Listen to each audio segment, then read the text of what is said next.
you guys hear the hold music? Groundbreaking program.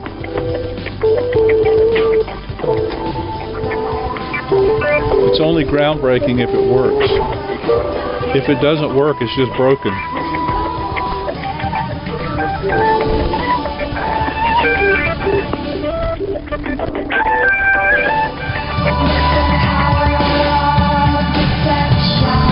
So I think what we have now is the conference call is on, and I just have it turned down so you guys don't get subjected to the hold music. I don't think it's free international calling, no.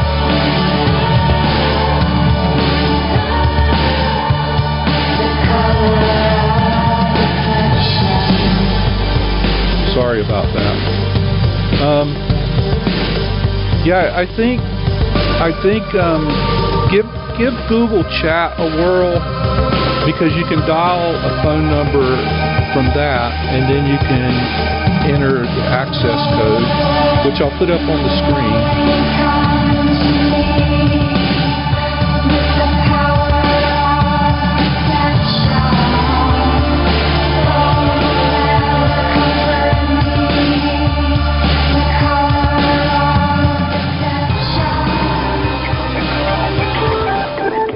And you guys can hear we're connected, so as people come on, I think it announces.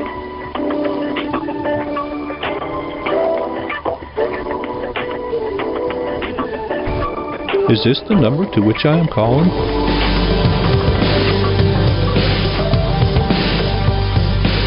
So I'm goofing a little bit. If somebody calls and joins the conference and I don't pick up, don't worry, you're on there, as long as you hear something that says there's one other person in the conference.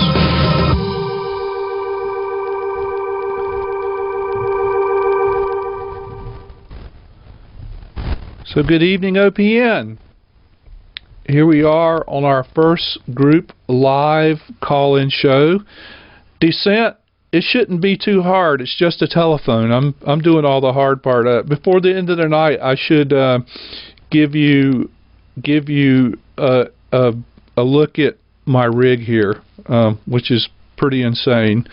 So let me make sure we're still connected on, so we got the conference going. So we're live and we're ready to go, ladies and gentlemen. Anytime that you want to call in and join the conversation, our topic tonight is new media. What works, what doesn't, how can we be better, how can we be more effective, and how can we spread the message further out beyond the bubble of live stream and Occupy? How can we reach out to people? We talk about this in chat all the time, so I think it's good if we want to talk about it like in real audio. So now's your chance. So follow the instructions on the screen. Dial in the number 605-475-4700.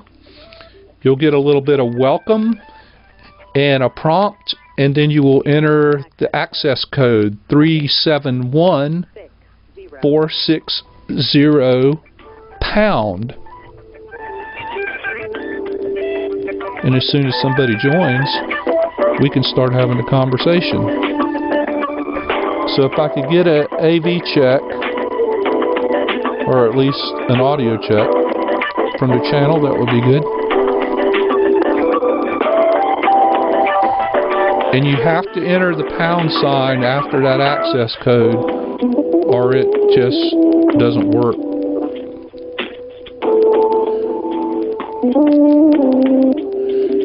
Good evening, Ant. Good evening, Descent, Ruby, Clearly, Senna. Who else is out there?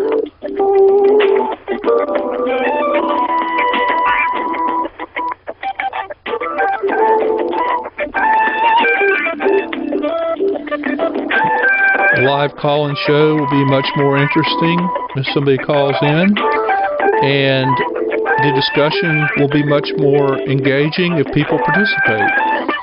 So we need more than one person. The topic tonight is new media. Access code 371460. Good evening, Uppy. How are you?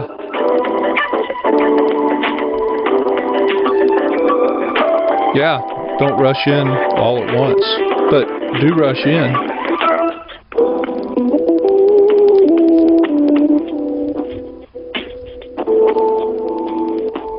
I'm just mashing a few buttons to see what's going on. I do have some controls on this end, so if you hear beeps and squeals and stuff, then so I can't believe we have 30 viewers and no callers. Is everybody just waiting to see who calls first? So one of my regulars has. There's Susie Q. She'll call. I know she'll call.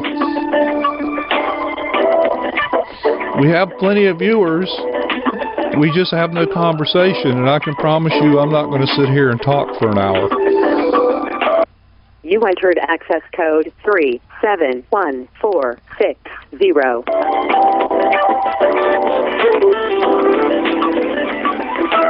Oh, well, you know, somebody has to take off the whole combo because I can't carry it on my own.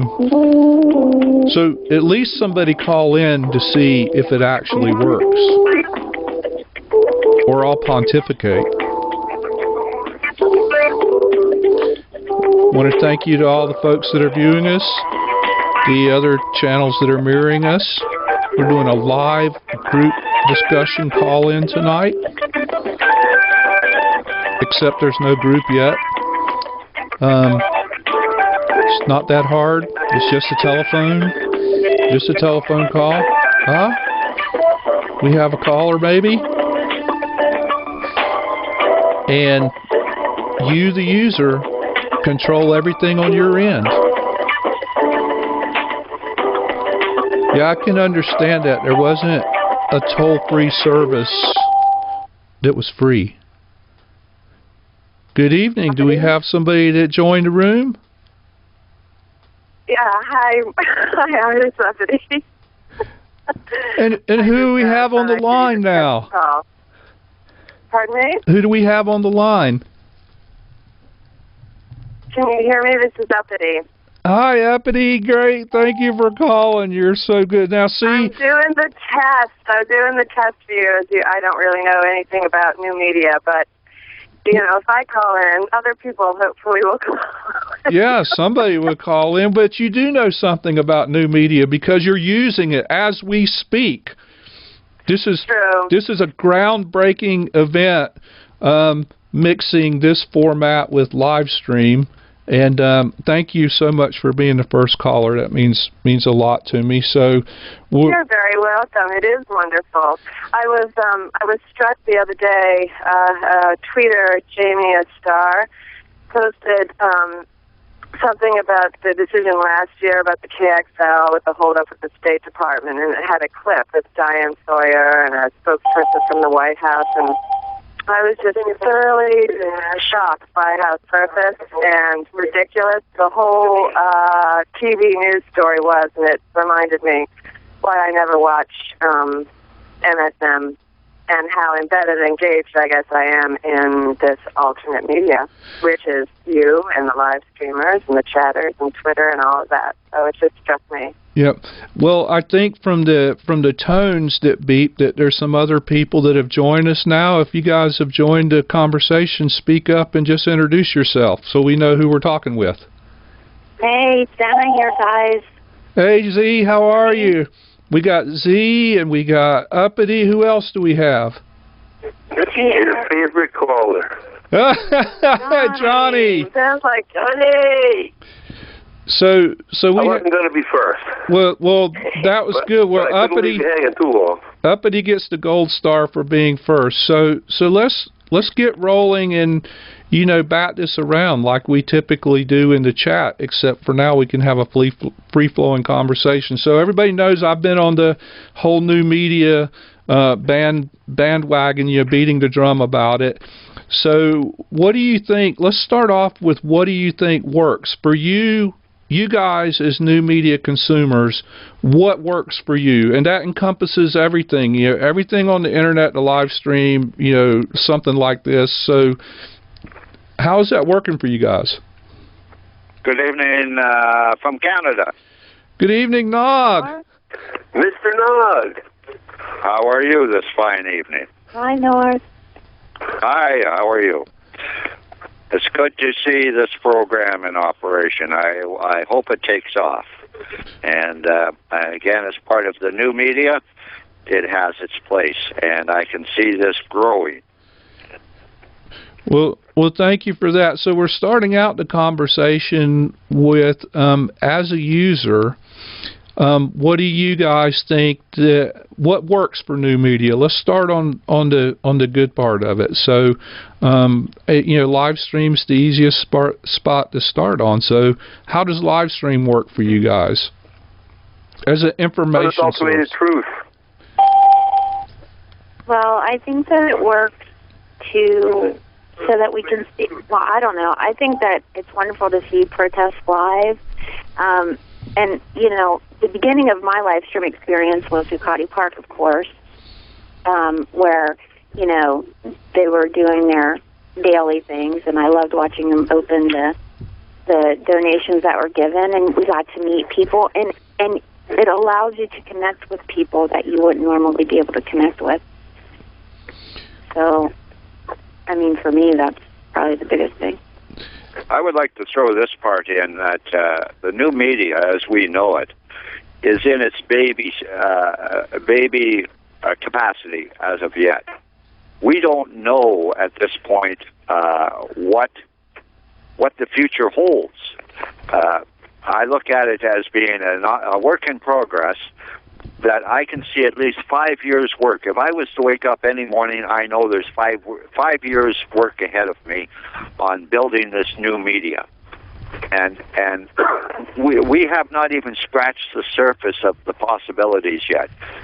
What's working is the live streaming. Yes, it is, because we got on-the-ground reports, live, unedited. That's part of it. The other part of it is the linkers in this new media. The next part of it is a format to marry these together, and then the content will be the next step. I can see content coming, and I can also envision many more news channels. You can have all the live streamers you want. You can have all the linkers you want, but there has to be platforms for these people, and we must get more let's say, fine-tuned to reporting the facts on the ground. Hi, you guys. It's Suze. How is everybody tonight? Good, how are you? Good evening, Suze. Thank you for joining. Good. My pleasure. I have to agree with Northern there, and, I have a few ideas on how to make that work. Art and I have talked about this in the past, and I think that one of the things that would be really good for the live stream channel specifically would be to getting ahead of the story. And I see that, with the DC Media Group, what Art is doing, and, we can see what action is going to be there. If we could get ahead of the actual live stream, and there's I don't want to use the word pre-show, because I don't think that it should necessarily require the person that is producing to put this together, but to have links and have a discussion within the chat room about the specific action that's going to be streamed in tangent with perhaps somebody that's actually reporting on it, as opposed to live streamers, because live streaming is live streaming and reporting is a different thing. Well, that's a good idea. Yes, it is. A very good idea. Yeah, I agree. And I must say, Can I make a comment? I'm sorry. go right ahead. I just wanted to make a general comment, sort of, meta comment about the nature of new media, and because I'm just sort of mind blown. Like, you know, Susan's here on the line. We've spoken on the phone before, but John Zangus, is that you? And is that Northern Ontario? And it's the modality itself. Like, I can see you on Twitter, and I can see you on film in the street, and then I hear you on this radio show, and then I see you in various rooms that don't technically exist. And the modality itself is like, it's like people say, the fifth sense or ESP. It's like we're literally developing an entirely new sense, not just a media. And it's so funny because as you get sort of deeper and deeper into it, and you have more sort of varied cyber or tech contacts with people, your sort of understanding of the community and the situation increases exponentially, not necessarily based just on the news show. I know that sounds all very sort of hippy-dippy and stuff, and I'm sure people have talked ad nauseum about the new tech and stuff, but it just really strikes me, talking here now, that it's a deeply new paradigm that I think bodes well for a sort of transformative leap in evolution. And I know that sounds like a wild claim, but it's almost like the machine is going first before we actually grow into the new shell. You know what I mean? Yeah, I do. And I want to. Go ahead. I want to ask: do you think, knowing that, because I would tend to agree, do you think it's serving us well? I do. I think. Oh, me or other people? Go ahead, me. Well, I think it requires, as Wendell Berry always says, when each new tool you get, a tool is neutral, and what is required is a responsibility correlative to the people using it, and I think we go obviously back and forth on that, and I mean that's sort of what I see the role of the live streamers and people like you and people like you, Northern, who set up these new programs, who are sort of like the wingmen for content, to make sure that it is used responsibly or leading the sort of responsibility of it. And relevant. I can see. Of course, OWNN will be moving over to an all-news channel within the next 2 months, where the live streams are going to be become what we would call breaking events. And then we're going to, around the breaking events, we're going to have the videos from around the world. And we're going to be able to do the pictures from around the world that come in every day. Again, OWNN is just scratching the surface out there right now. And we're stalemated right now because there is not enough live stream coming in, and we find too much dead air time. Another thing will be content. We did our first experiment with our program, Understanding Ireland. I can see investigative programs looking at specific issues. What we're doing is groundbreaking, and we should not be fearful of this groundbreaking, because we're building an infrastructure for the many thousands and millions that will be coming to us in the future. Is the key right there. When we look back, my friends, we will be very thankful that we've had this time to build the infrastructure for what will be the new media. At least we're not bombarded with millions now. That's true, and I want to give Ruby a chance to chime in here, and partly because of the history we learned from the show with her when she spoke about her dad, who was a pioneer at the time. And Ruby, you told us your dad filed stories via a tape recorder played into a payphone. Is that right? Yeah. And so we've come this far, and as a consumer of the media, how do you think that's serving you? I mean, is it helping expand your horizons? And I guess I want you to compare it to what you knew your dad did and what we do today. Well, I think one thing that that differentiates this from any other type of media that we've ever had is I'm not really sure who said it, but it's a connection that we've never had before. And going from, I very rarely complain about reception as far as, if someone's having a hard time out in the field and they're choppy or they're, sometimes people will complain and say, move your camera this way or do this or do that. And I'm thinking to myself, in our time, we could only imagine this type of a forum, and to be able to see something live and hear live actions going on and be able to participate in a chat room at the same time. So simultaneously you have an entirely different way of really receiving your news. And I think that's basically what it comes down to. A really good point. I also think it's important that everybody's getting to do the networking and finding that some people are alone and feel stranded. And, well, no, there's a whole world of us out here spread out everywhere. I'm finding that a lot of people are just learning themselves, their own power. I see this on my own channel with Georgia Boy, and so many are getting their voice for the first time, and we're finding all of the talent out there that is just. It's tremendous. Like Johnny Greed, he's got talent, and there's so much talent out there that now we have to start focusing some of this talent also. I agree. I would like to thank you, North, for having the platform for me to flourish. I was like a seed looking to grow somewhere but couldn't set a root anywhere, and you gave me the platform for it. And I agree with that, and I think that the beauty of this is if it's used, everything is used correctly, and everything can work in sync, and everybody has an equal,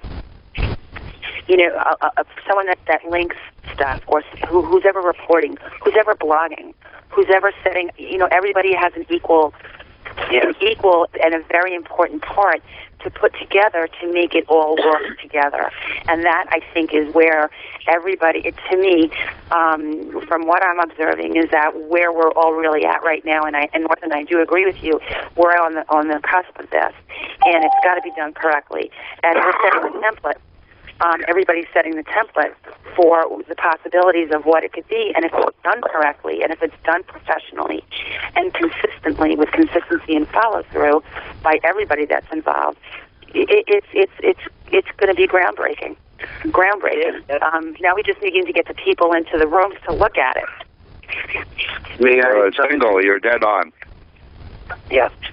I agree. I think the whole thing is really healing.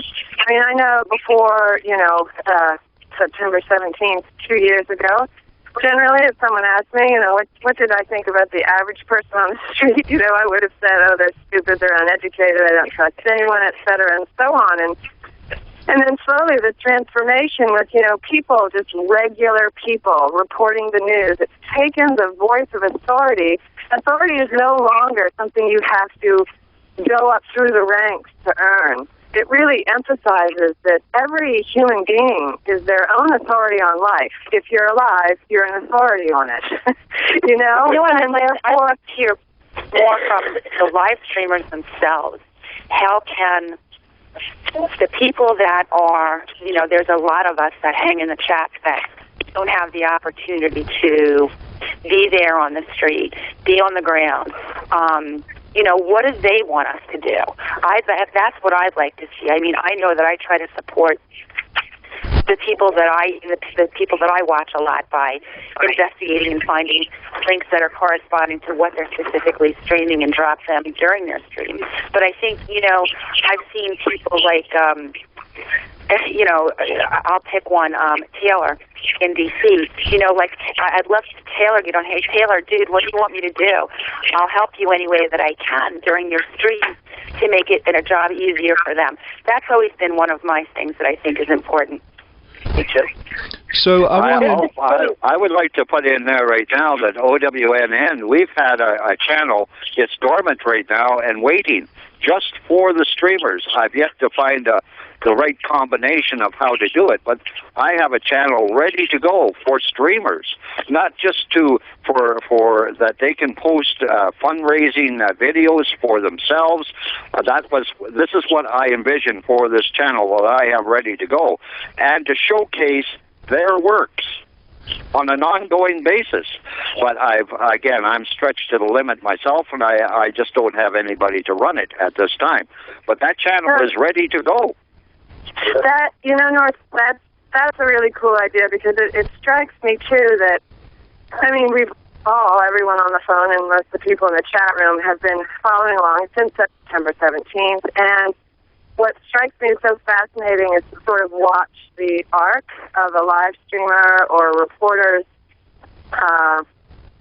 art and career. How Nate started out and the choices of what he streamed, and then what, his whole journey, and Lorenzo and Elizabeth. And it's sort of like, when you buy a newspaper and you like to read a particular columnist because you've been reading them for 5 years. And so you're watching you are evolving with them, and you're watching their journey, and you either implicitly trust them or you don't.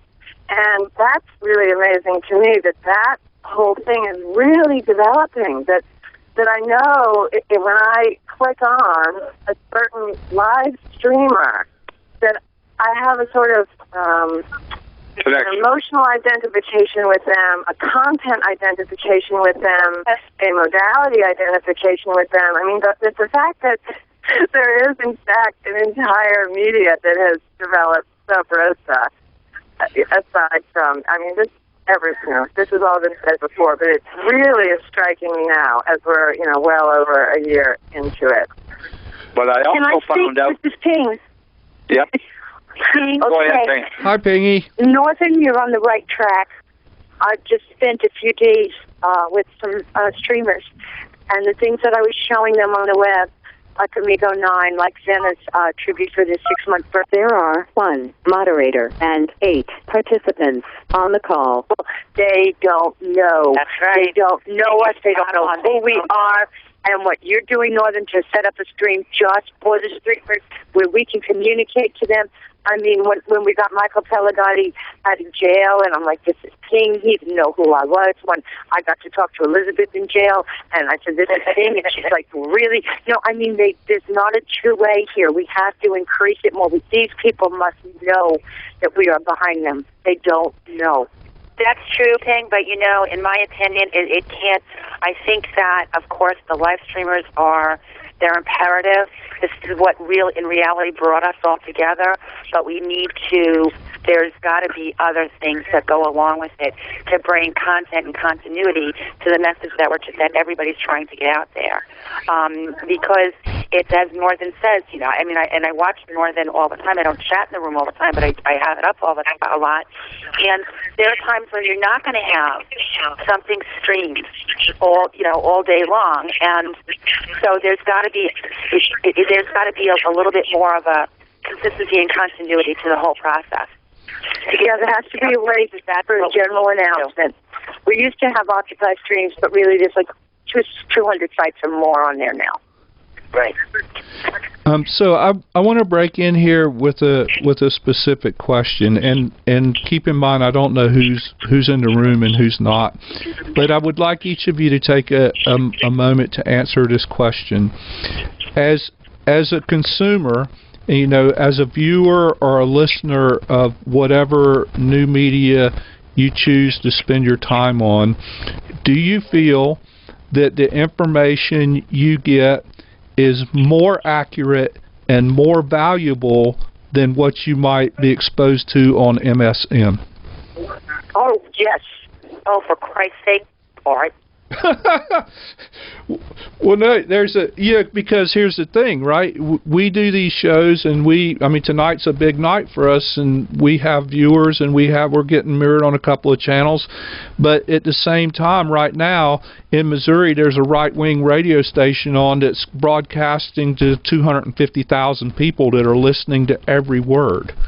So the question surrounds, how do we respond to that? Please announce yourself. This is Artister, and I'm announcing myself. I think I'm back. I apologize for Hello, losing. Mark. losing Okay, the you're call. in. Did you guys have a great conversation? Yes, you're doing this now. I think you had a cool book. Everybody got disconnected, I think.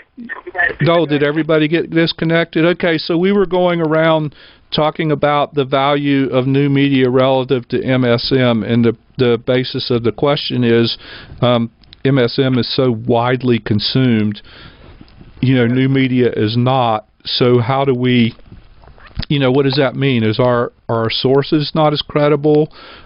Is our research not as good? Is our distribution not as good? So let's talk about that a little bit. And also, I'd be interested in knowing, do we have any live streamers or producers on besides Nog right now? I don't know. Am I still considered a producer? Well, you do the morning show, so I think so.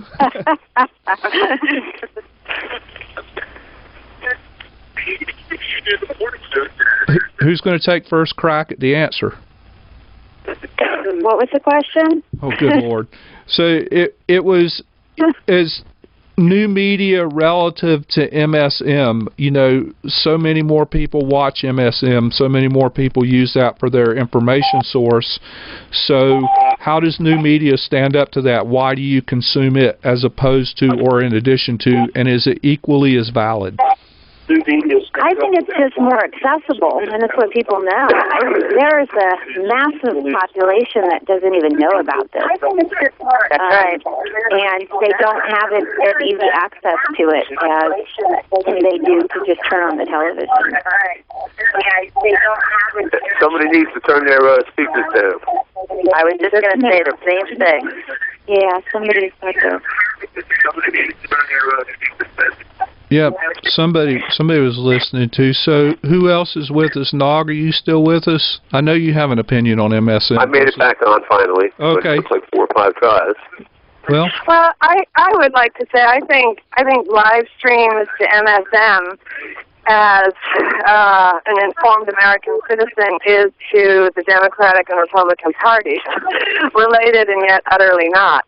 You know what I mean? It's like we reluctantly vote and we reluctantly engage in the political process because, as it stands now, we sort of have no choice. We've got to, vote. So it's almost like propping up a dying god or comparing ourselves to a dying thing, but that thing is dying. MSM it may feel all powerful and it may feel totally controlling, but in fact, I feel its heart has stopped and the blood has stopped flowing, and it will just start to disintegrate soon enough. And so I think live streams are sort of curious, it's like, how like when a poppy dies and then the new plant comes up out of the dead crown? That's what it's like to me. Well, I think they're making themselves irrelevant because they're not doing their job anymore. Exactly. Well, yes, but I also feel that I don't think that we should talk to this in respect only to live stream. I think that alternate ways of getting information, pertinent, relevant information, is what we're really talking about. And I don't feel that it's something it's not happening. It's just like this movement. It's not happening fast enough for us because we all see the urgency. We have the sense of urgency. It's like, lock up these damn bankers already, will you please? That's what we all know. That's what needs to happen. But in reality, we know that it's not going to happen right away. I think that's the same way with the media. It's not going to happen right away. We have to be extremely patient. And in the meanwhile, while we're being extremely patient, we need to hone our craft. Right, to polish ourselves, learn and grow, find out what works, find out what doesn't. I love the polish the craft thing because that's something that's I'm interested in, is trying to use better production values and think about it in advance. Contrary to all the evidence, we work really hard at that, and I know Nog does and a lot of other people. But on that subject too, please? Go ahead, Ruby. It's me. I just want to say that when you're watching a news program on the television, they are giving you the news. You have no idea where those stories came from. You have no idea what the source is. So when you're in a chat room, or say, well, I'll use North's news program as an example. There's a link posted that says this story came from here. So you can then access that link and say, okay, I either think Huffington Post is lying or whoever that the story is from, wherever the source was. And then you can follow up. Excuse me, I'm really sick. You can follow up with that, and you can do your own research on that story. So as opposed to listening to the news, you're actually participating in deciphering your own news and whether or not the content is something that can be supported by fact. I want to put in there that when we set up our news programs, we did it in the sense that we don't have a news presenter on a camera, and we did that deliberately because it takes out this cult personality that you see on the mainstream media, and we set it up so that anybody from around the world could do the news. For the first time, that empowers anybody with a mic to do the news. That's the first. Right. And let me add also that we will not overtake the mainstream media until we get bigger than they are. And this is the baby steps of what we're doing right now. And we cannot emphasize that more than enough. Either we grow as new media with standards and professionalism and get so big that we can't be ignored anymore. They can ignore us now, but will they in the future? Not if I have our way. I think actually, Mrs. Peaceful, if I wasn't heard before, we need to first start with the idea of empowering ourselves as far as what our goals are. Not just the idea of having credibility behind and ethics of professionalism, but also reframing what we expect to do with this new alternative form of media and independence versus corporate-owned. That's a good point. And Well, and I want to welcome something Peaceful else. Movement and say thank you for calling in. It's wonderful to hear your voice. I'd like to throw something in if I could. I would just like to say that I think, too, it's difficult for the majority of the mainstream people to spend the amount of time that it takes online to get the truth, the news, because it's almost like doing research. So hopefully at some point it can come across in a way that it doesn't take hours, that you're not sitting by your computer for hours and hours at a time trying to get information. But that's to me is a dangerous. I mean, that's a double-edged sword, because in my opinion, what you're talking about is a packaged and a commoditized news, a consumable news. It's you can sit down, get it in a. The option here is either you take it at face value or you don't, right? Right. The bottom line is either we take on the mainstream media or we're going to lose.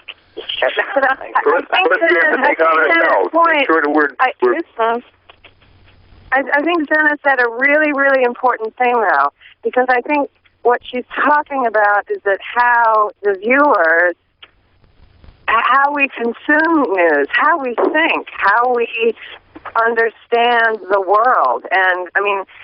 And I think the new media is changing that. I mean, I know that I can't, you watch MSN and the stories are 7 seconds long with 3 minutes of commercials, and there's no content because there's no time for content. And I think Senna really hit on something about how we have to relearn how to learn things and watch things unfold. And well, let me just chime in on that. I think that I agree with you, Uppity, on that. However, I will tell you that I don't feel, I get it that the American public, they're consumer, they're used to watching exactly what you just described, but as the one Northern's saying, the tides are turning. And there are people that are sick and tired of it. They're sick and tired of watching the news. I don't give a rat's behind where the hell Matt Lauer is. And people get that. There are people that I know that they don't even endorse OWS, but they feel the same way. So I think that if something is presented in such a way that we're all discussing, where there is a consistent, it's consistent and pertinent news and relevant and accurate, I think that, you know, and I hate to throw cliches out there, and I use this one all the time, you know, if you build it, they will come. And if we keep on going the way that we're going, it will happen. My only fear is this, as I stated before, is that I'm afraid of, we're all a product of the environment of instant gratification.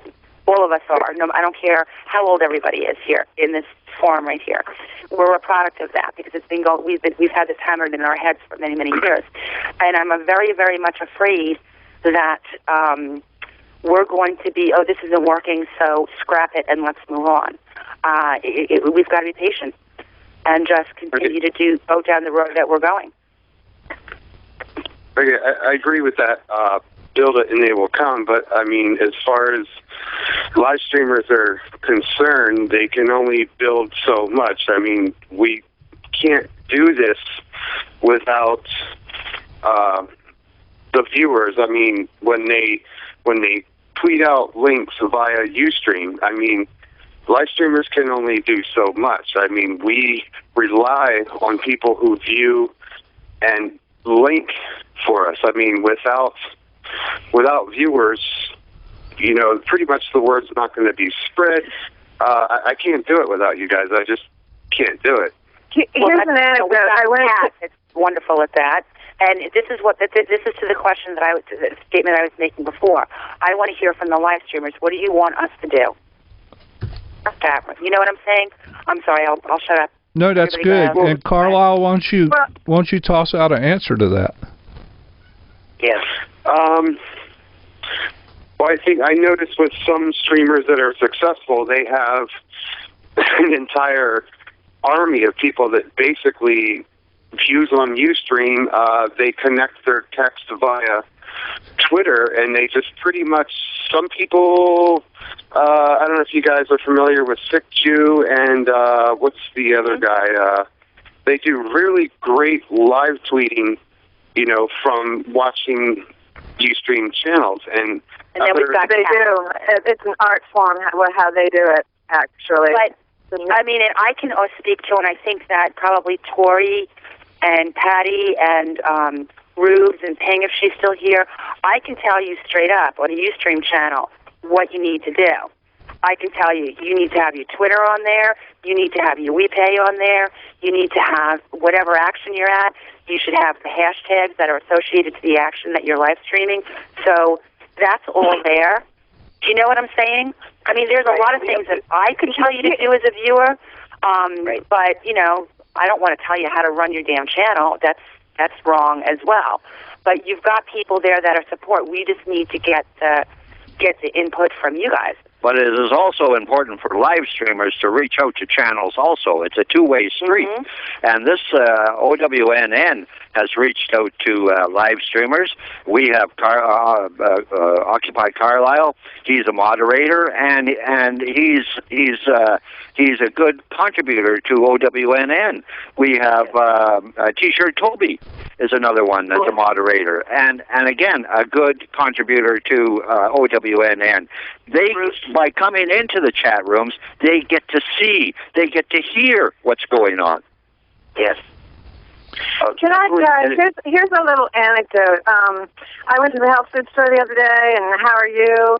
And the woman, she owns it, and she's probably about 55 or whatever, and she just launched into this thing like the largest rally on climate change and no MSM coverage. And she just, you know, I don't give a damn about Kim Kardashian, blah, blah, blah, blah. And I wish so much I had a card. I'm such a Luddite. A card or a poster with all the live stream channels listed and said, here, this is where you'll find the news. And here are a couple of other posters. Could you put them up?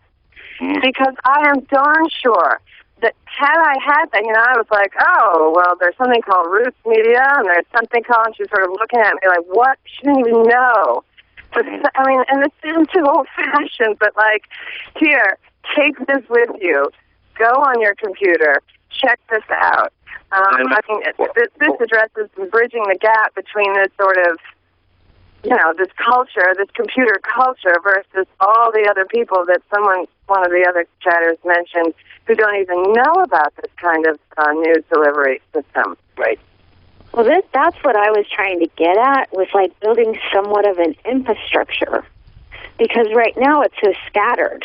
I mean, people who do get their news on the internet don't have any clue about a lot of this. They think they're getting the real deal because they're going to Huffington Post. Not right. Post. Exactly. Or they're going to RT or Al Jazeera or whatever. You know what I mean? Like, at least it's a step up from just what the mainstream media is feeding them now. So they are looking for other sources. Exactly. And having a platform for that would be amazing. And I'm not saying that it's not going to be there, but right now, because everything's so new, people are just now building it from the ground up. So 5 years is probably, underestimating the amount of time it would take. Well, I think one of the things, too, is that, interaction aside, I think one of the things that fascinates me the most about the new media is that I can pick and choose what I want to digest for my news. If I listen to North, I can listen to his programs, and there are 15, 20 links that I can follow up on and say, oh, I want to know more about this, or I didn't know that, and then you can follow up on your own and say, I can either choose to take this part of it at face value, or I can dig a little deeper, go to the link, see where it's from, check in other venues, and then I can be my own fact checker, if that makes sense. And that's a good point. And there's a lot of stuff flying by in the chat, and I want to segue into issues of content and how to verify and how to substantiate it, because it's really, really important. And I'm a big believer and big pusher in that. I kind of disagree with Nog a little bit about being bigger than MSM. I don't even know if that's possible, but I do know for a fact it's possible that we can be better, but we have to be better by being disciplined, smarter, more articulate, and we have to take the time. So I want to talk a little bit about content. As you guys are watching the streams or you're listening to broadcasts, and information's coming by, and we've all seen it happen, and people will say, oh, this is the deal, or this is the deal, or they'll put up a link, this is the deal. How do you address that? The amount of information I process in a day is just to be able to do this channel to the degree I do is enormous, because I typically won't retweet something that I don't read first, or if I see a link, So how do you guys digest the information coming at you? How do you verify it? And what is your security level? That you feel confident that the information is in fact, factual and true. And then as you pass that on, what personal responsibility do you take for passing it on? Well, what we're going to do is, as we move forward, we're going to have a news desk. And then whoever the news director is going to look at some of these links and dig to make sure that they are verified before they even go to air. Right now, we're winging it, and it's up to the viewer to do his own research and sift. In the old days, when you read 20 newspapers, that's where you came up with an honest opinion of what's really happening out there. And the same holds true today. And what we need is more channels, news channels. I have to say that is a very, very tough thing, because, Mark, do you remember when it was about Julian Assange being an enemy of the state? Yeah. And how that was worded in the article, and how it was spreading around the internet, in such a way that it wasn't really factual. Right. It was all anecdotal and opinion without any basis. Yeah.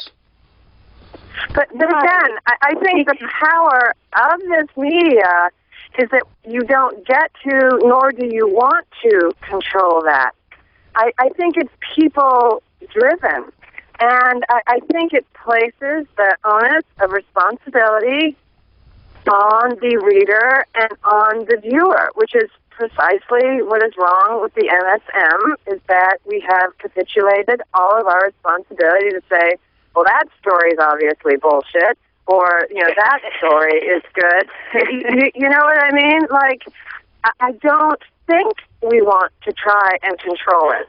Personally, I trust certain tweeters or chatters, and when they put up a link, I know it is more or less verified, and it's not a bunch of garbage, and I will open their links. Some people's links I just let roll on by. But that is part of my growth as a citizen and a news consumer, and that's what makes me feel empowered, is that I go through that learning arc for myself, and I choose the news for me. Do you know what I'm saying? Yes. Right, and I also want to make a point about... I was getting at the fact that I don't want to control the content. Because the question was about how you process it, how you figure it out, like what's bullshit and what's not. I think that also has to do with your opinion on stuff. I mean, I can say that probably there's, I don't know how many people are in here now, but we all have different opinions on things. Like, I have a very strong opinion about what happened on Sunday in D.C. I know there's not a lot of people that I know that are, it's not a popular opinion, but that's okay. So, you have to flip. Because I might have the same opinion. I just, well, I don't know if you want to go into this, but I think that, you have to look at what does it for you. I have opinions about this movement and where it's heading that wouldn't be very popular for me to put in a chat, but that's okay too. You have to look at things. I feel that you have to look at things and be. I hate the word consumer, and I'm sorry, Art, that you used that before. I'm not saying this. I'm not directing this towards you, but I don't like the word consumer because to me that states someone jamming something down your throat. And I think that people are, regardless of what everyone says, that people have to wake up. They have to wake up. I think people really want to wake up, and they don't have the option. And it's not a thing of consumerism. I think it's the options have to be there. And if the options are presented in a certain way in the content, again, as we're talking content, if it's intelligent, if the research is done on it, I think that says something, whether you agree with it or not. That says something. They're not just blowing sunshine, where. You're getting pertinent information. It is a big thing, Zena, when you were saying before, taking on the media and overrunning it. I don't think that's a possibility. But giving them a run for their money, I think that's already happened. And again, we just need to run with it even further. With truth and integrity, we will win. Mm-hmm. I agree, John. I think that if we don't have faith that people can determine for themselves what is true and what's a bunch of malarkey, then really, what the heck are we doing this for? We're essentially saying that everyone is permanently infantilized, and, then why the hell worry about it? Let's let Big Brother take care of us. It's like with a kid. We have to be free-range news consumers. Not just spoon-fed. We have to be free-range news consumers, not just spoon-fed from the trough. We have to be enlightened. Yeah. What you're doing is putting citizens back in charge of the news. They're being participants in the news. That's the most important element right there. I agree with that as well. Right on. I agree too. Yeah. I want to... New media Go ahead. to be just that we have to focus on not being like mainstream media. At times, I'm being told that I should do this and I should do that, and it's very similar to mainstream media. We have to be transparent. It is very important. For example, the climate rally, quite honestly, some of the things that I've heard through the media and 350 and Sierra Club was greatly over-exaggerating the amount of people was there. And I like to be transparent. I don't over-exaggerate. I don't under-exaggerate. I tell my viewers that I'm just simply, it's my opinion of how many people were there. We have to stay transparent. We cannot become like mainstream media. Lying will never do us any good. We need to stick to the truth. Integrity. The beauty of that, though, is that we could actually see the people. So we could assess for ourselves how many people were there because we could see them. And not only that, half of us know people that were on the ground, so game over there. I know that Justin Weeds had an overhead shot. I don't know where he was, but he had a still shot from overhead that was blocks and blocks and blocks. You know, you can put on Fox and have them say, 20 people showed up in D.C., but when you can actually see them, then you can assess for yourselves what you think the truth is, because you're looking But at I think that what Carl was saying was that the Sierra Club, the Sierra and Trees. I'm sorry, go ahead. No, that they inflated it is what he was saying, yes. Oh, yeah, yes. And there's no doubt there, and that's okay.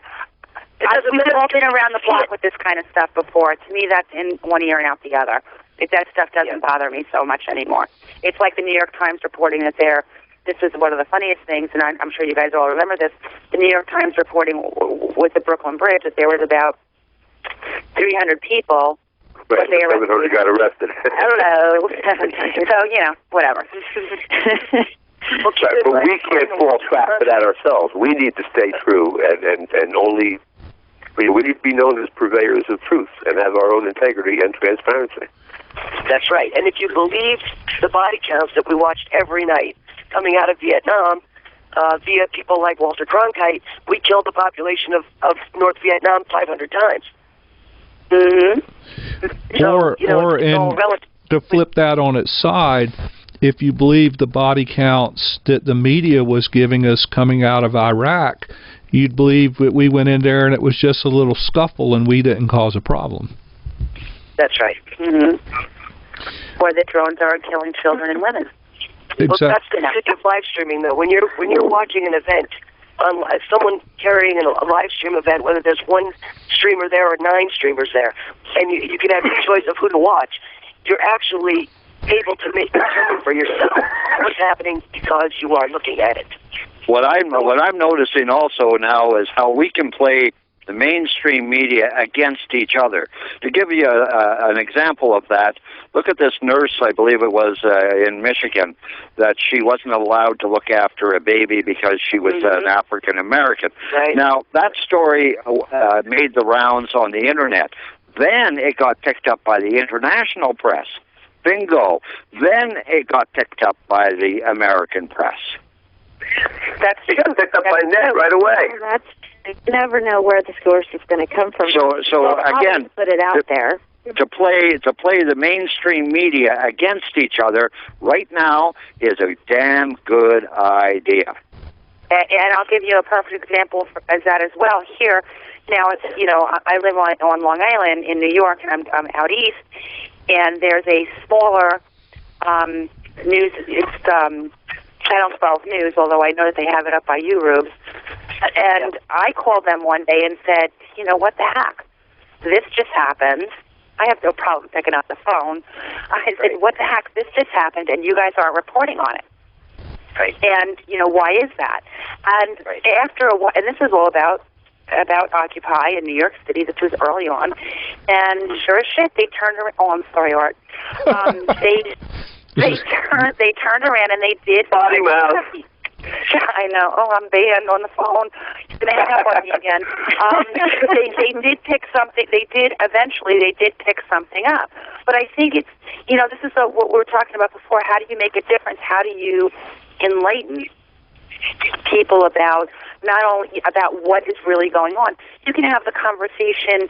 You know how we all talk. You know, we've all had this conversation about messaging. How do you message in your local community? You can do the same thing with media, and I've done it. Like Patty was saying before about a conversation that she had with the person at a store that she went to. I've done the same thing. Sherry and I go out. That's hand to mouth. You know, we were out the other day to lunch, and we were talking to the bartender and said, this is what we do. This is this. Check this out. Check this out. This is how you get things across. Well, if you can look at it, I mean, like teaching. You know, they say you don't ever teach anyone anything. Everybody knows. All you do, your function as a teacher is simply to remove barriers from that knowledge. You're essentially the person who goes ahead with the machete, right, and cuts out all the crap. So, because we all learn out of ourselves, from ourselves, and by ourselves. And so in terms of, like, empowering this kind of media, again, it's sort of like removing the barriers to get to it for people. Because I'm completely convinced that if people saw what we see on the live streams, we wouldn't be having to have this conversation, and everything would be beautiful. But it's going to take a while. Well, a lot of people don't care, and they don't want to wake up. They want to stay on the couch and not be interested. They don't want to have to care. They don't want to have to vote. They don't want to have to learn. It's work. It's work. They don't want that. They think freedom is free. They don't understand it's a lot of work.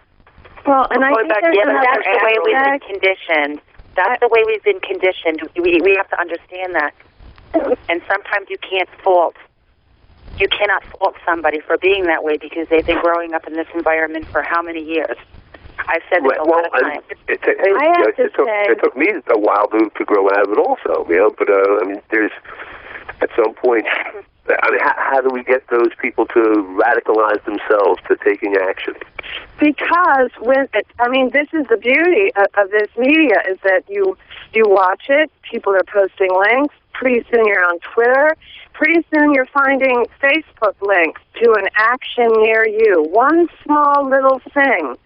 And it's because it is so pluralistic and so small, they're actually access points for people. You know, I mean, that's the thing about MSM. It's so monolithic. It's so far away. There's no way. I mean, I happen to believe that humans don't function in groups larger than 20 to 50 well, and so the smaller the better. You know what I mean? I don't think. I think people don't want to know because they don't know how, and they're scared, and they oftentimes feel embarrassed. And so you have the beauty of the computer, which is you can go at your own speed. Nobody knows that you're in your bunny slippers. It's sort of private, your introduction to everything. And then this, the juiciness of it, the intersectionality of it all.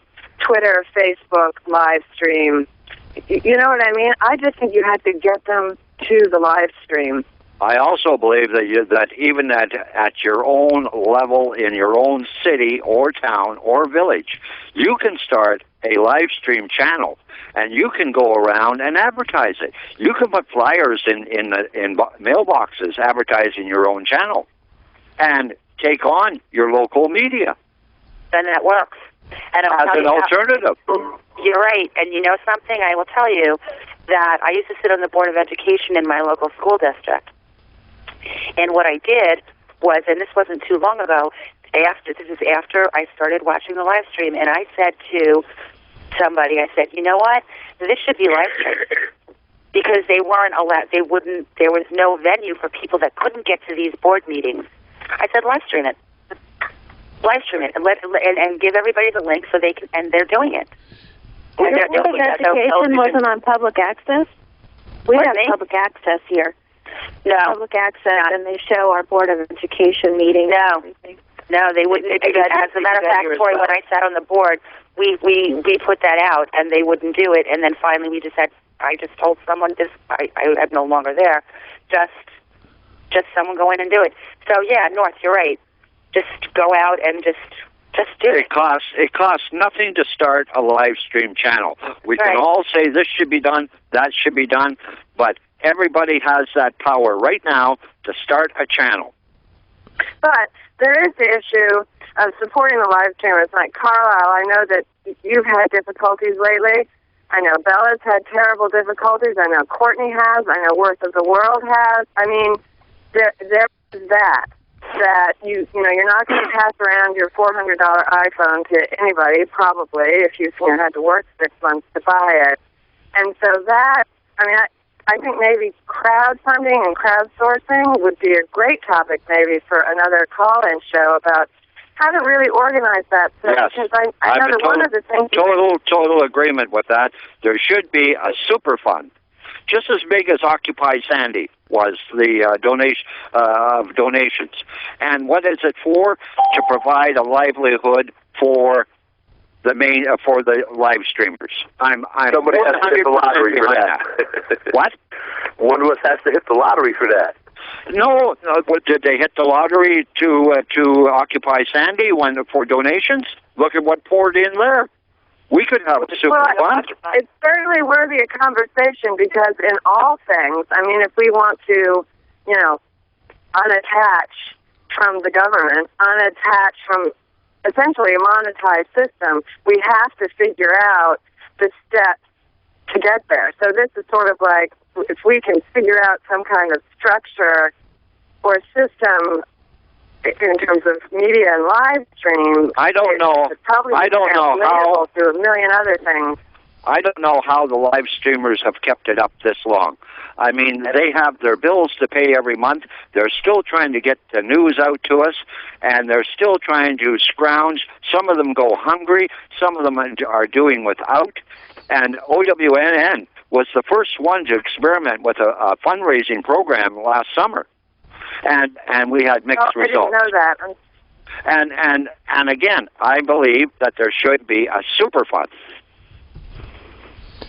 And I agree, you know, with the whole thing, because one of the comments I've been making a lot lately is new media is not free. It's not free to produce. It's not free to support.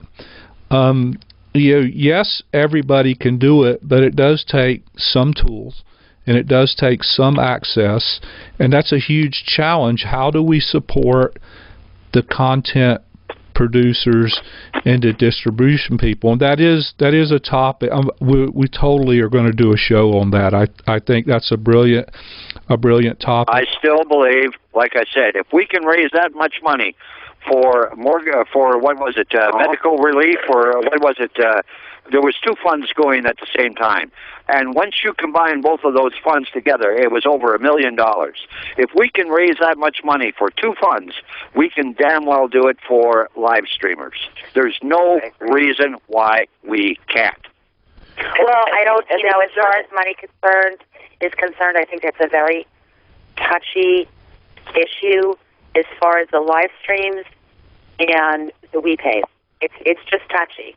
I know that. Well, it's hugely. It's the crux of the. It's the crux of the destruction of our society as we know it. Money, buying, influence. Yeah, I agree with you. I think that what has to happen. I think that it has to go another for it to make an impact. For, you know, we're talking about Carlisle. We're talking about Georgios in Greece. We're talking about anybody. I think that it's got to go a different route. It can't be dependent solely on these WePays that we're putting up there. It's got to be. That's why super fund would work so well, because then you're not distinguishing between, okay, I'm going to give my money to this guy, or I'm going to give my money to that guy. Then it's, and I think the concept of a super fund is great, because then a streamer can say, okay, these are my basic monthly needs. Can I be supported through this? And then you could have some type of a consensus situation where, the consensus is, yes, they get X amount per month. Those things are going to keep people on track. That's right, Ruby. And I also want to put in there, when I say a super fund, I mean a well-regulated super fund that has to account for every penny. and it's got to go through to obtain those funds. I think getting those funds, it's got to go through something like a there's got to be grant writing, and it's got to be, this is what I say. It's very touchy. It's just knowing from a couple of people that I have started a nonprofit myself, and I know 2 people that have nonprofits. It's a very difficult thing. There are organizations out there that will, I can speak from with Occupy Storefront. We're a 501k at Occupy Storefront. So we can apply for grant money. But how do you apply for grant money when you're not a 501k? You see, well, you can set up a 501c and specifically target it for live streamers, and you can do that in the capacity that the mission statement clearly states that this money is solely for the use of live streamers. That's how you do that. But now here, because I'm a devil's advocate, I'm going to advocate for the devil. And here's something that I find so beautiful about our live streamers and this delivery of the news system. If someone has something to do, or their car breaks down, or they want to spend the day with their baby, or blah, blah, blah, blah, blah, because they are not, quote, paid, we are not expecting them to give up their life per se to do it. And, there's this huge, one of the most horrible things about a monetized system is that once you're in it, once you're being paid for something, it's like you have to do it at the expense of your own life. But there's no. I think that you can. I think with a super fund and supporting live streamers, that you can have a very loose rules that I mean, not for the money, but how the live streamer uses that money. I'm not saying go out and get drunk every night. Don't go out and get drunk every night. No, that's not in the game. Or there will be no demands that you must do this. But we have to look at the issue of funding these live streamers. I want to break in because the beauty of the stream is that it comes out of real lives. They're actually living real lives, and that's what informs their perspective. And so this is my big fear when you get, and so I'm very glad to hear you say that there can be a super loose structure, because, maybe sort of like I don't know how like novels are done or records or anything like that. But I think we should always keep uppermost in our minds that what makes these live streamers so incredible is that they're real people with real lives. They're on their own sort of intellectual and spiritual paths, and to support that, if you continue to support that, then you get great live stream. It's not like you support the live stream and then you guys figure out the rest of the stuff. Do you know what I'm saying? And also, can I also throw in there, all of the live streamers that we have now, will they be there 5 years from now? Either the live streamers now start training new people, and again, that it goes back to a super fund. If new people would take on live streaming because they know that they would get support. I want to break in for just a moment, because we're getting off onto a whole nother show, and we're gonna. Are we? we're gonna do. No, this is anymore, okay? This is good. I just want to say hello, because I've been trying to drop in for a while. I'm Amigo. Hey, Amigo. I'm on the phone listening to y'all guys, and I just wanted to say hello, and I wanted to say something about so many things that you were speaking about. But go right ahead. I just wanted to say hello. Well, no, I want you to stay. I want you to stay on. I want you to stay on, because this evening has been great, and it makes me really optimistic. But we do need to wrap it for this particular show, and yeah, I came late. Sorry. No, you're going to get a chance. I want you to speak to this. I think this should go for another hour. Yeah, you have to leave, or that's right. Just leave us. I believe our sister's words last week when they announced the show, that the show would go on as long as there were people on it. Oh, that's good one. That's great. Oh, burn. Yep. Well, you You're know, right. I admit I did say that, but okay, so we'll continue. But I want to move away from the supporting the live streamer segment because that's a whole nother show. So I want to pose the question. I have, since we're going to go on forever, then I have questions to last all night. But I want to bring up the issue of speed, the speed at which the media moves, and in particular, Twitter, and how fast a bad piece of information can spread like wildfire.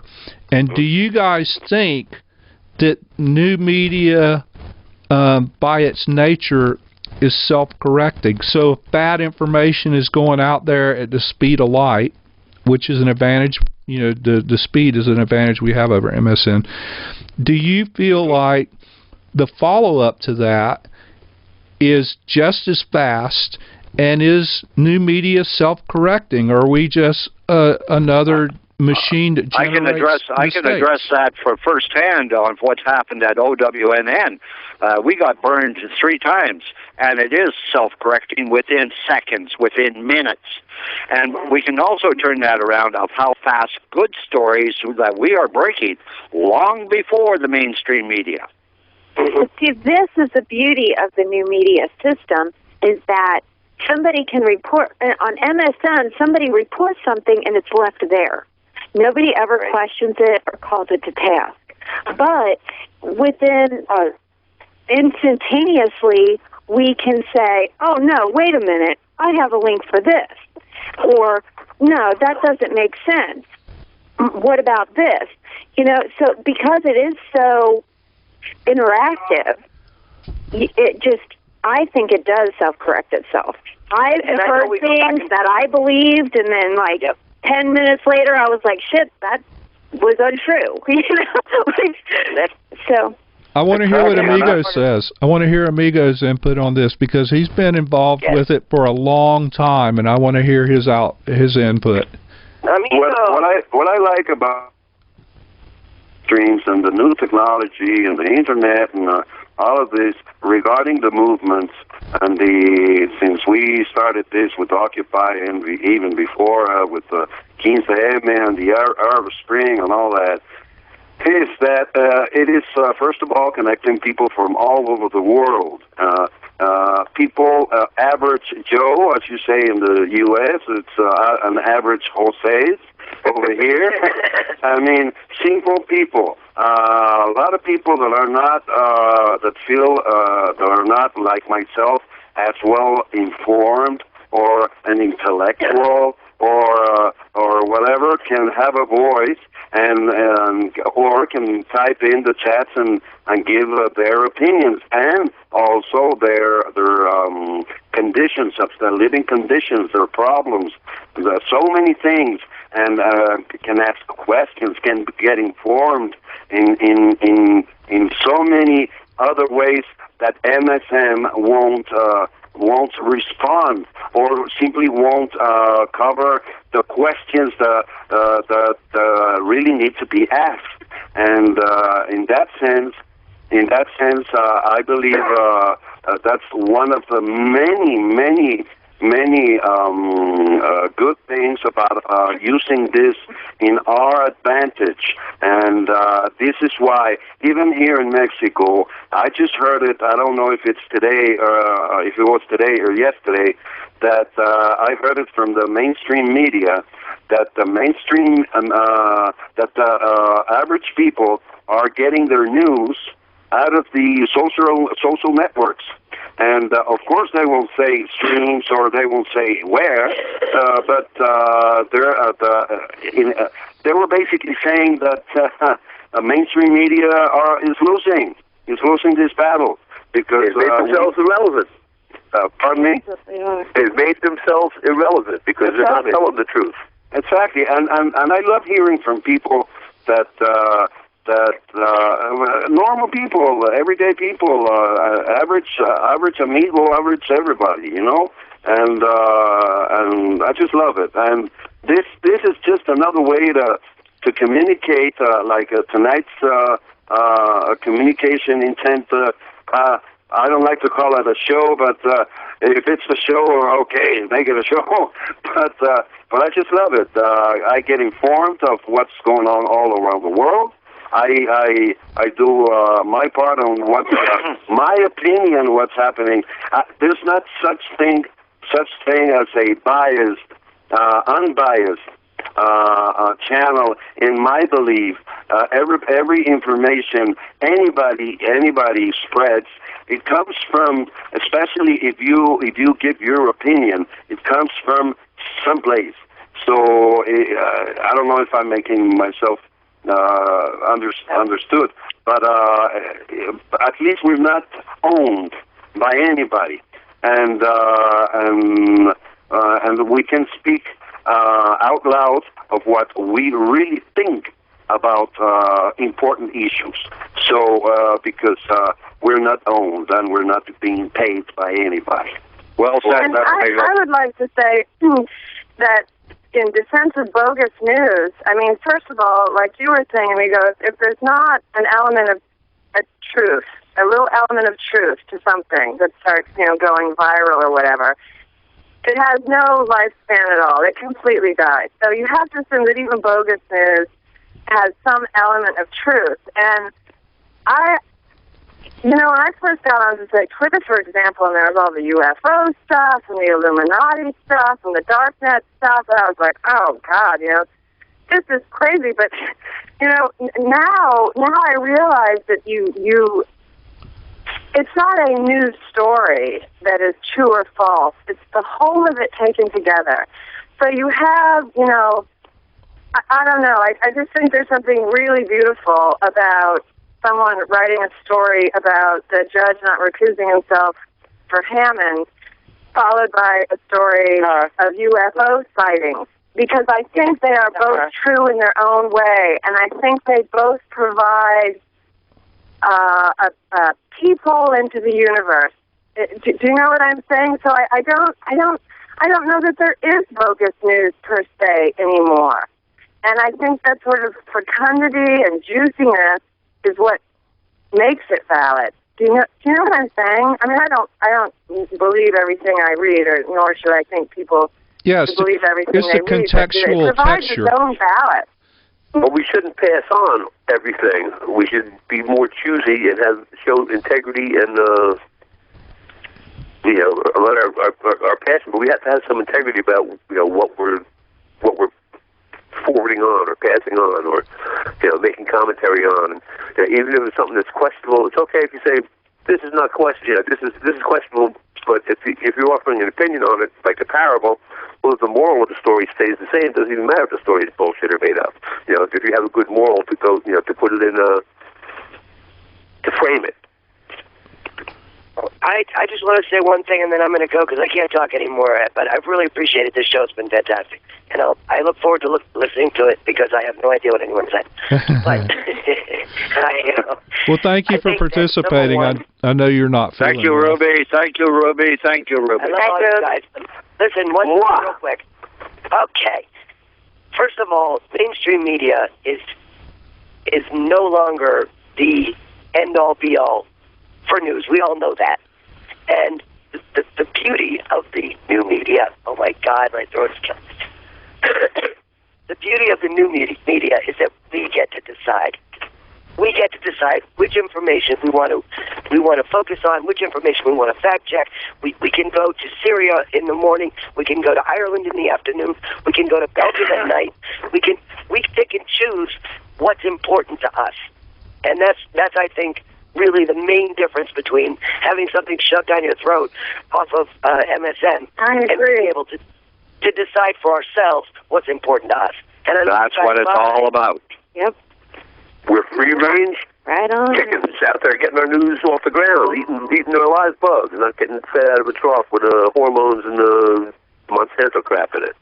That's we just awesome. need to let everybody know. It needs to be out there that it's available. I think that's part of the issue is that we all know this, and I'm sure that most of us sitting here on this phone right now realize that we've been able to figure out ways to get different references to different stories and whatnot, but not everybody knows that. I'm printing flyers. I'm going to take them around everywhere. I love the idea, like turning everybody on the live stream. So, listen, here's my thinking. In my effort to maximize the appeal, I think we're going to go ahead and wrap this for tonight, because I want to leave everybody wanting more, because I want to do another show like this. And I want to thank everybody who called in, and I got one last question, and I want to end the show on that, and we'll figure out topics for the next go round. But really quick, each one of you that are still on the call with us, tell us one thing that new media can do better. So go. Ladies first. Okay, sorry, you go. Can do better? Yeah, one thing, the first thing that came to my mind is support each other. So, the only thing the thing, in my opinion, we need most is to unite, to forget about our differences, our ideologies, and just focus on the coincidences we all have all around the world. We're fighting the same thing. It doesn't matter where we are. And we've been doing this. We agreed in so many in the most important issues. We already agreed on them. And when we deviate from that, it's when the mainstream media and the 1%ers are just laughing. We're just behaving like the politicians, you know. They just argue and they never get things done. So when they see people like us arguing or deviating, we're just behaving like them. It's my opinion. So we should all just unite and support each other. And that's the only way. It doesn't matter from where, which stream, what part of the world, but shows like this one and so many others do unite people. And a lot of people, and we have to just take into account that not everybody has the same conditions, the same,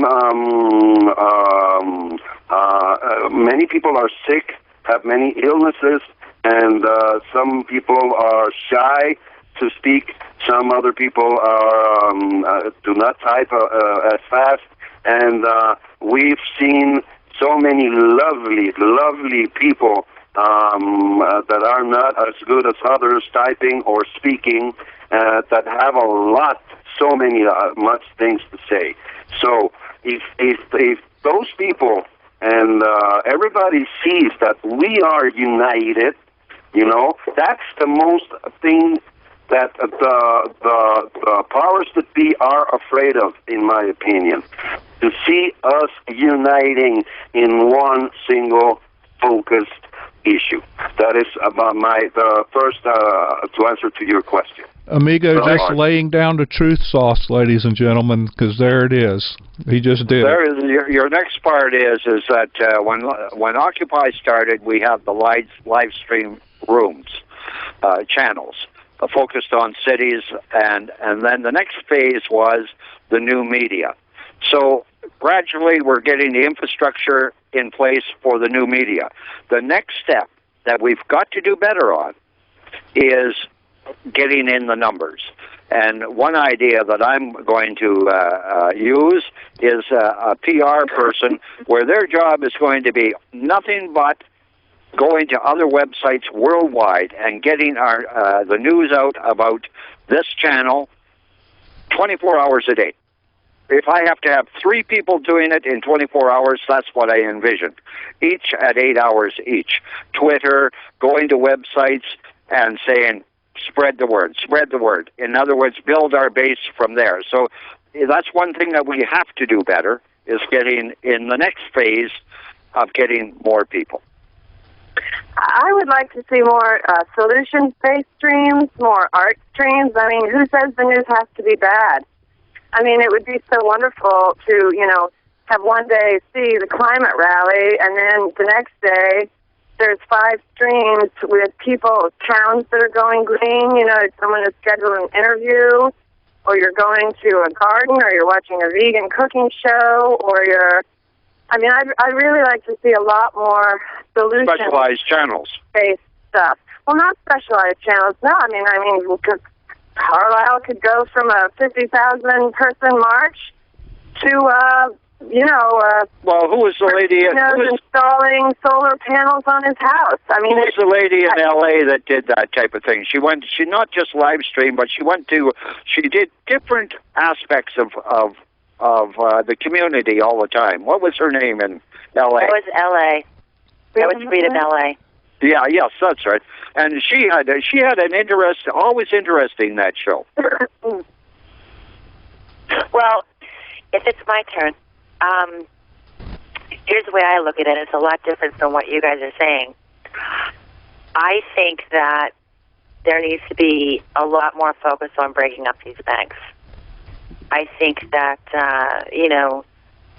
here we are, we sit, and we've been going through this for a year and a half, and I think that a lot more focus needs to go on breaking up these banks. I feel that there needs to be a lot more direct action specifically towards that. Although I agree with what you guys are saying, I agree with it, but I really feel that as far as this movement specifically goes, if we're in regards to live stream and new media. I agree with this. Yes, I agree with that. Occupy was founded to bring down the banks. The banks are responsible for all of it. I'm tired of anarchy being a bad word. I'm tired of black bloc being a bad term. I just think that, and I'm not saying we should be throwing rocks through windows, and I'm not saying that. I am just saying that people need to be educated on what anarchy is, really educated on what black bloc is, because, and if GI was listening or here on this in the chat, he would say it right along with me. Black bloc is a tactic; it's not a group, and we need to really go on to set out to what we're doing. And North, I listen to you all the time, and I like listening to your newscast because you are right after these bastards, and I feel that's where our focus should be. Everything else could come right along with it. I think that's great. I think that sustainable living and so forth and so on, it's wonderful, and art and da-da-da-da, but I just don't, I think we need to go after these banks with a vengeance because we don't have a lot of time left. Totally agree, but who's next? Okay. I think that communication could be better. I think that sometimes we're inside the bubble and we have little, what is that called when you use letters instead of spell out the words? Acronyms. Acronyms. Yeah. And we don't realize that people, it looks like Chinese to them.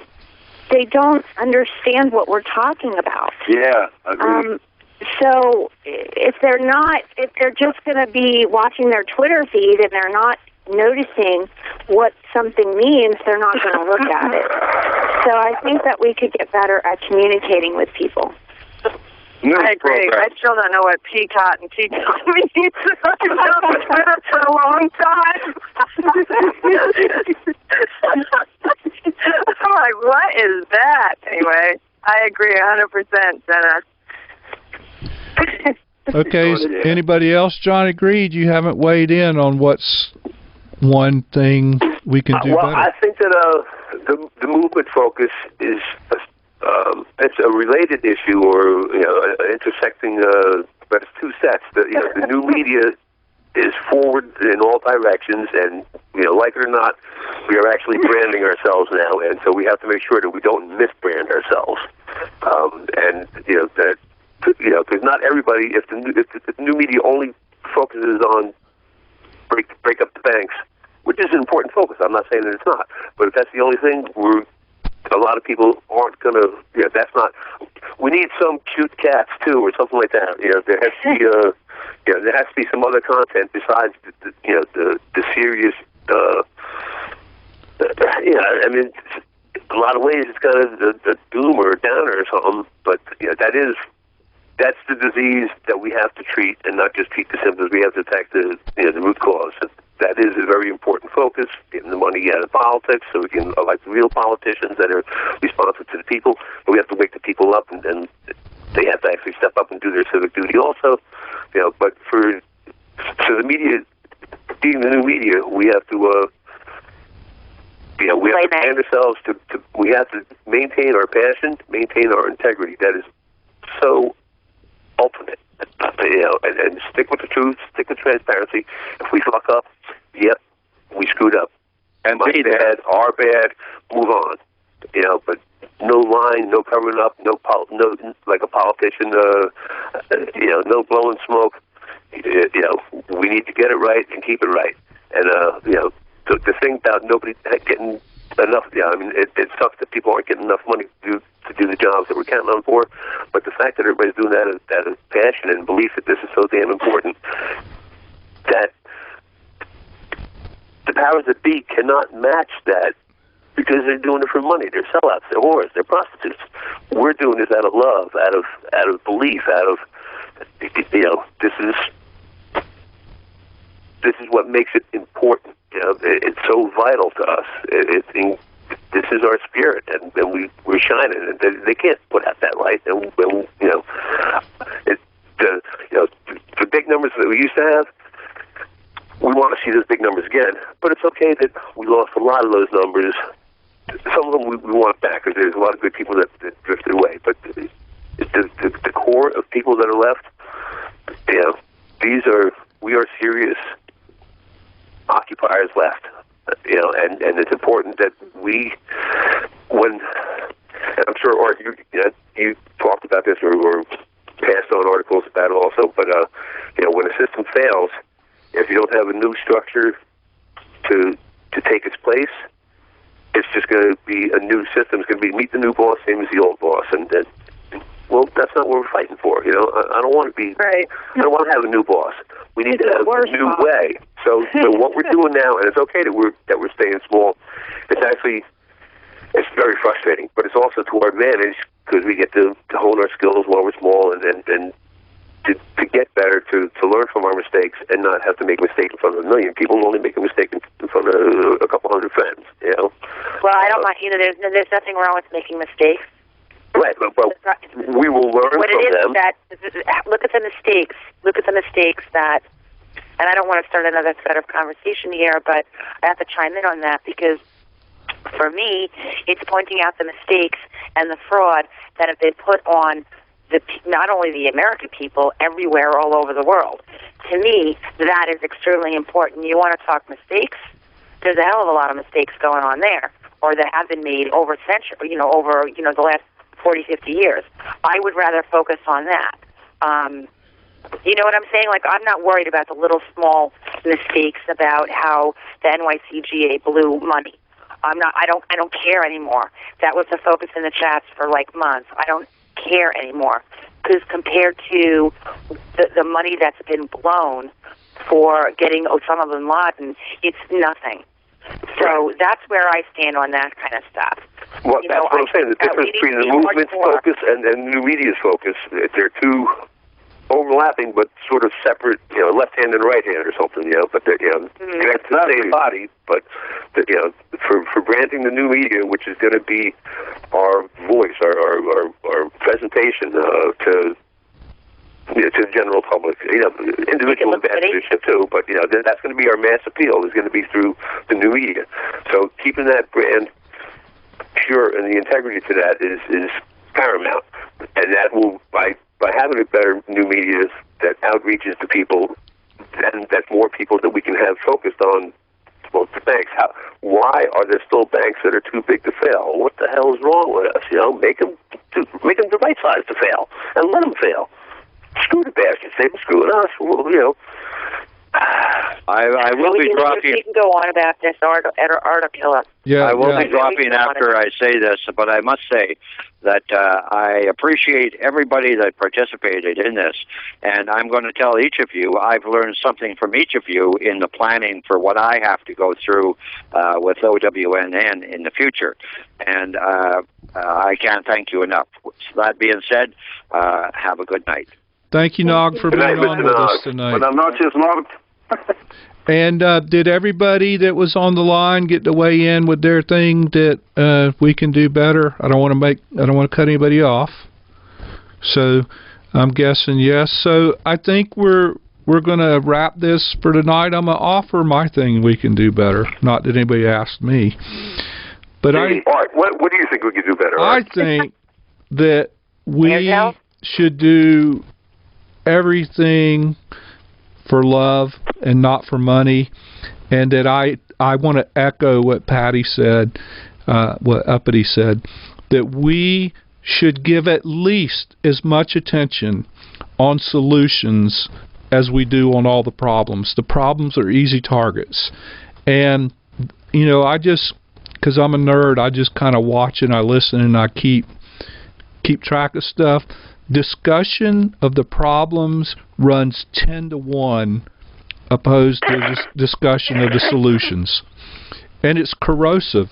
Everybody knows what the problems are. Let's focus on the solutions. Let's small and large, because that's what gives us hope. And if we have hope, then we can get up tomorrow morning and try to do it better again. So that's my input for tonight.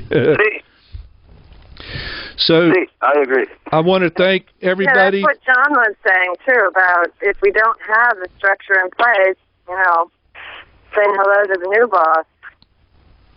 Yeah, I don't want a boss. One little thing on this. Yeah. I don't want a boss. I've been there, done that. But everybody's at their own stage of evolution, because not everybody does know all the problems. So I think it's important to still discuss what's going on. Just giving solutions equal time. Go, Tori. I like what you were saying. No, it's okay. I'm done. Oh. Yeah, focusing on solutions, and I agree with Artister, and not we're all bosses. When he said no boss, and we the people, we are the boss, and we are the one paying the ones who think they're bosses, and we need to be united to show them. They are afraid. They fight themselves, among themselves. They fight against each other, from parties to parties, from banksters to banksters. Now we're seeing it more often.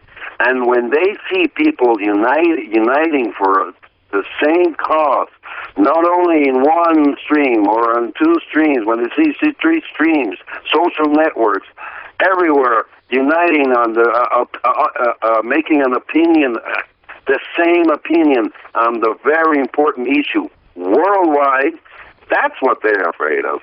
And when we accomplish that, doesn't matter what steps we take, we got to focus on the steps we need to take in order to achieve that.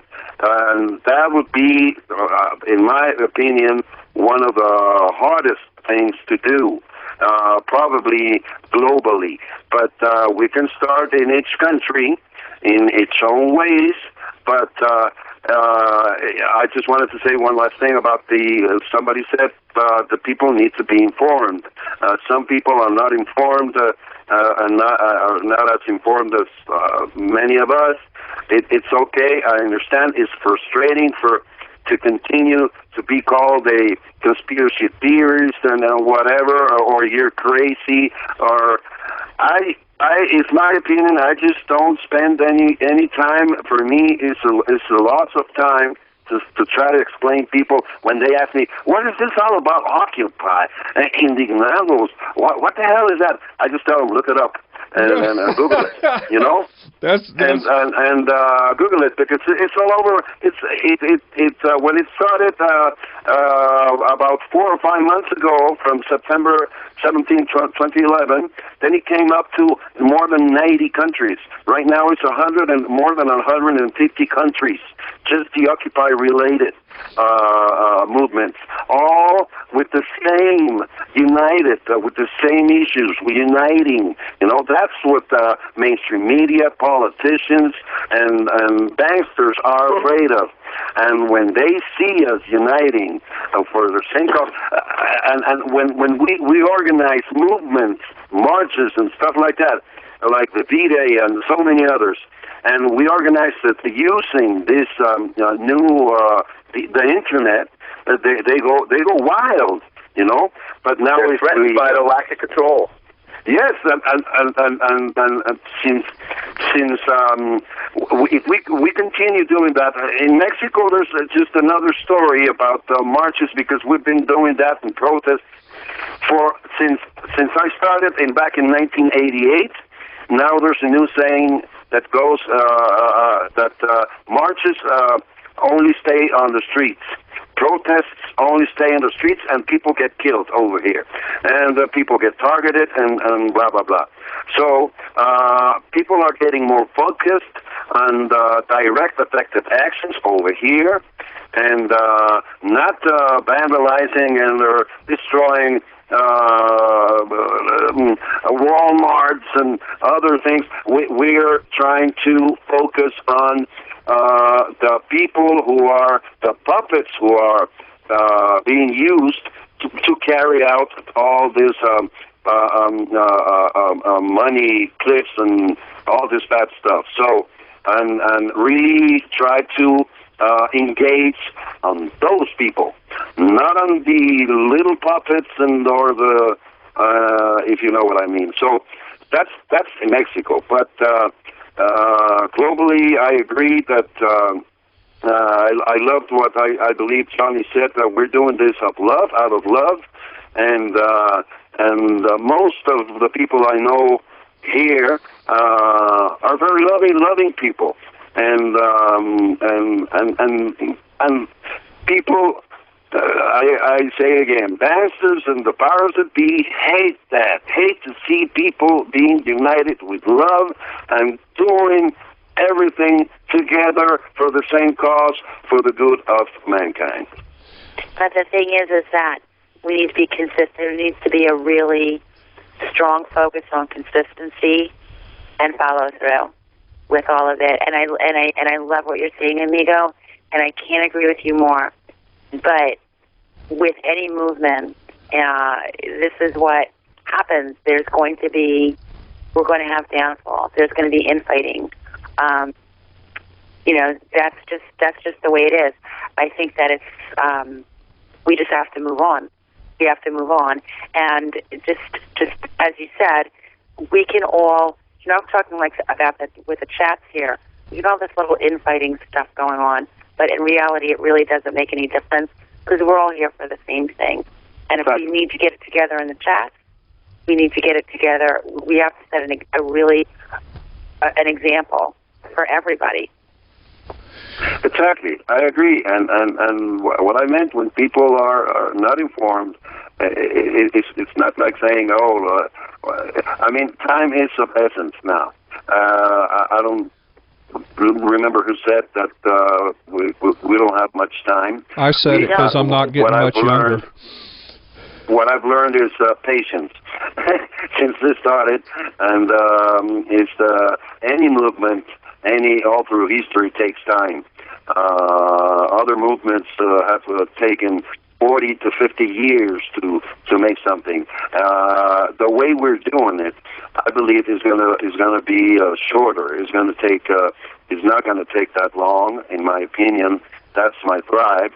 But I've learned to have patience and to be respectful and not to put on topics that are divisive, that keeps us out of focus, and toleration. We need to have tolerance. Exactly. You said tolerance? Yes. Tolerance, or but just respectful. There's something about tolerance is that it just makes a short circuit to me, because it's like to be tolerant is like to tolerate somebody is like to I have to keep keep my anger inside me, and I have to just tolerate him. No, I respect your opinion, but in my way of dealing with it, it's just try to empathize with that and just continue focusing on what we coincide. That and not what is divisive. That's all. I think that's a great sentiment to wrap on tonight. Thank you, all you guys who called and participated. Uppity, I think you're into chat now, but not on. But Suze, Z, Amigo, thank you so much for jumping in. Nog, if you're listening, thank you. Johnny Greed, a pleasure as always. Ping, and the other people, Carlisle, I guess you're gone, but thank you so much for participating. I think it's been a successful evening, and we'll do this again sometime sooner than later if you guys want to. So we'll try to refine some topics and do that. So thank you guys for calling in, and I just want to give a quick programming note. Next Wednesday night, February the 27th, is the 1-year anniversary of OPN. We did our first broadcast with Buddy Bolton on February 27th, 2012. Oh, yeah. So we're 1 year old, and in honor of that, we're going to do a special show, a 1-year anniversary show, and we're going to call it OPN 1-year anniversary, Artister Speaks Out. So the premise is we're going to have a special guest host who is going to interview me. They're going to produce, they're going to ask the questions, they're going to do everything. So I've already been taken to task on that pretty good, so I'm a little bit anxious about it. But that's next Wednesday night. I hope everybody can see that. It should be fun. I don't know that I'll have much of anything interesting to say as much as you guys did, but I'll try to make it worth your time. And today I booked 3 more interviews coming up in March with some pretty good people. So we're continuing on and trying to get our second year off to a good start. So thank you all for participating. Thank you all the chatters for being here. It was a great night. I love seeing the way the chat worked and the conversation worked, because it proves that it can be done. So thank you all for your participation. And, you know, I love you all. And the fact that you guys chime in, and there's so many strong thinkers and people that will do the self-critical analysis and bring up good ideas and thoughts and do it in a civil and respectful manner really encourages me, and I learn so much for working with you all the time. And thank you, the crew that have a long history with OPN. It wouldn't exist without you. So with that, I'm going to hang up the call. So the call is hung up. And I'm going to put up a little bit of music, and we'll call it a night and get ready for the Nog at Night news hour, which should be coming up pretty soon. So, let's see here. Do we have any music going on? How come we don't have music? For the Nog at Night news hour, which should be coming up pretty soon. What is that all about? So, let's see here. Do we have any music going on? How come?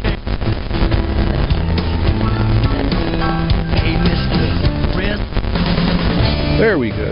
That's what I was looking for.